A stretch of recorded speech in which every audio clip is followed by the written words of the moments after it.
video. My name is Nicola. I'm a yoga teacher, yoga therapist and fellow highly sensitive person. And in this video, I'm going to be going through all of the challenges of this time of the year that can have more of an impact on sensitive folk, but also my top 3 suggestions for things to bring into your self-care at this time of the year. So let's get started. So challenges, and this goes for everybody, but because sensitive folk are literally more sensitive to their environment, then these particular elements of the season can prove more challenging. So obviously we've got the lack of light here in the northern hemisphere, which seems really daft because it's so sunny in here today, but it's one of those very bright, crisp mornings. It's very cold out there, but it is very bright. But generally speaking, we have a lot less light.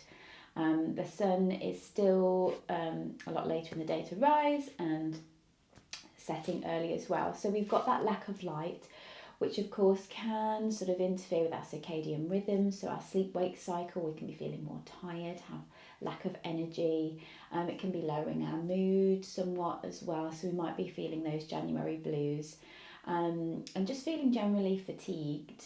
And, having that get up and go in the morning can be tricky. And that's, if you think about it, it's perfectly normal at this time of the year to be feeling like that. But perhaps it's more so for HSPs and sensitive people because we are, more sensitive to those subtleties in our environment. But also an extra challenge that, we will all face perhaps to some degree, but those of us, those sensitive amongst us that really feel other people's emotions, take on other people's energy, we might be feeling that social and emotional hangover from the festive season. It can really have taken it out of us if we've perhaps gone beyond our capacity.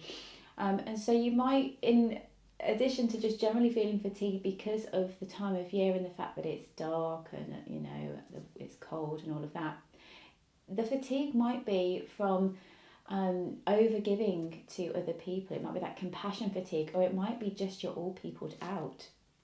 And so all of these elements might begin to manifest in your body. Perhaps your digestion's a bit sluggish, perhaps your skin's breaking out, perhaps you're picking up bugs. And so you can have this kind of general rundown feeling. At the same time, you might also be susceptible to that kind of pressure to get back on things, get back to the gym. I don't know, I'm not a gym person, so that's definitely not me. But that kind of New Year's resolution vibe, which really I think is a bit overrated now, isn't it?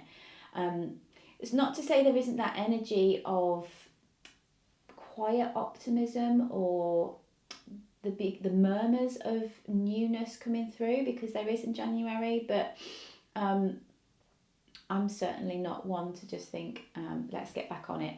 And as I always do, I turn to nature and look at what is happening in the world around us. And nature's still really quiet. It's still really dark.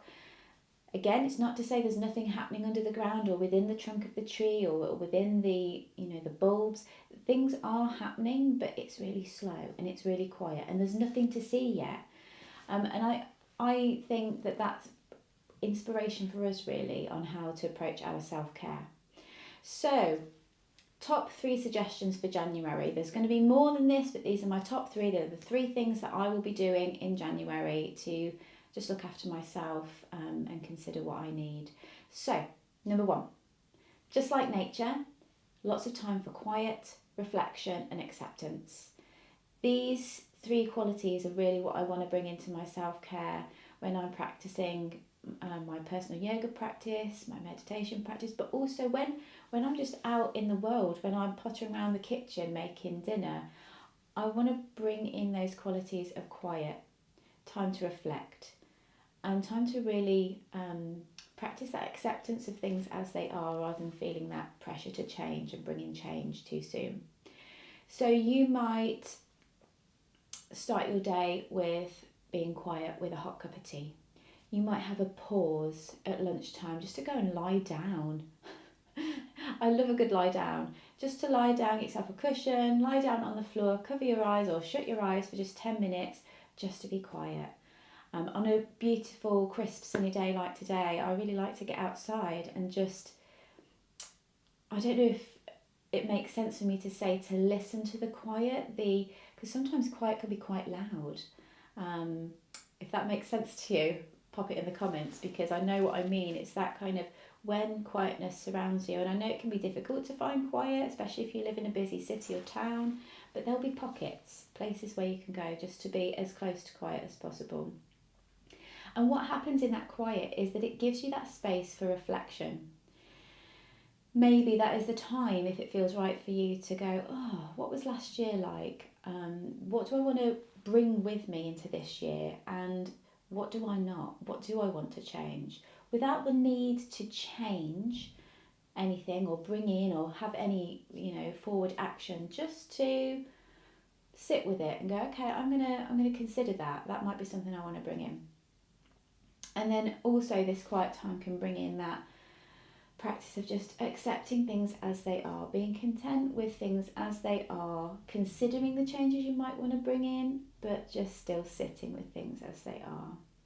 And I think that acceptance can also go for ourselves as well. I know in the past, in my own personal journey, I felt sometimes really frustrated with my sensitive body, that, there's things that I want to do and I'm having to kind of adapt things. But when we start to embrace that feeling of like, this is who I am, this is how I roll, I'm going to accept that this is me, and I'm going to give myself what I need to thrive.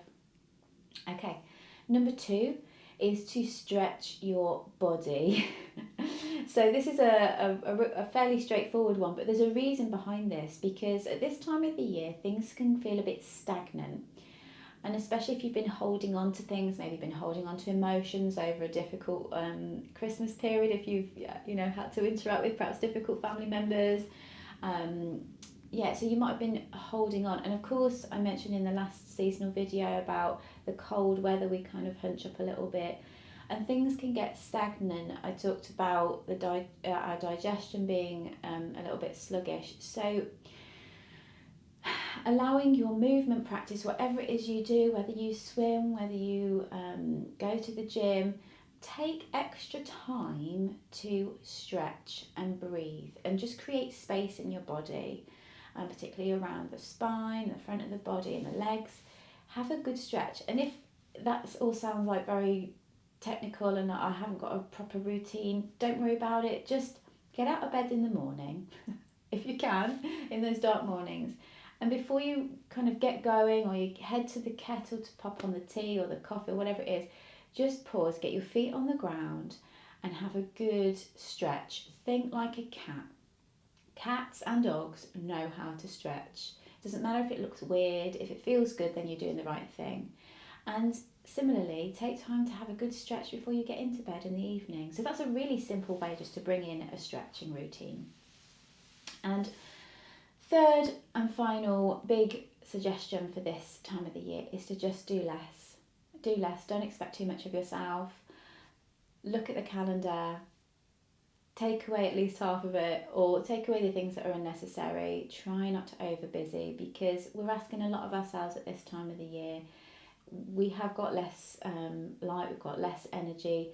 We know how it feels when we're in the height of summer or in spring, when we've got that momentum of the light and we feel like anything is possible. We don't have that at the moment. So do less so that you've got the space for all that reflection and inner journey, so that it gives you the clarity, so that when the sunshine does come back, although it is here today, when the warmer weather does come, we're clear on where we want to put that energy.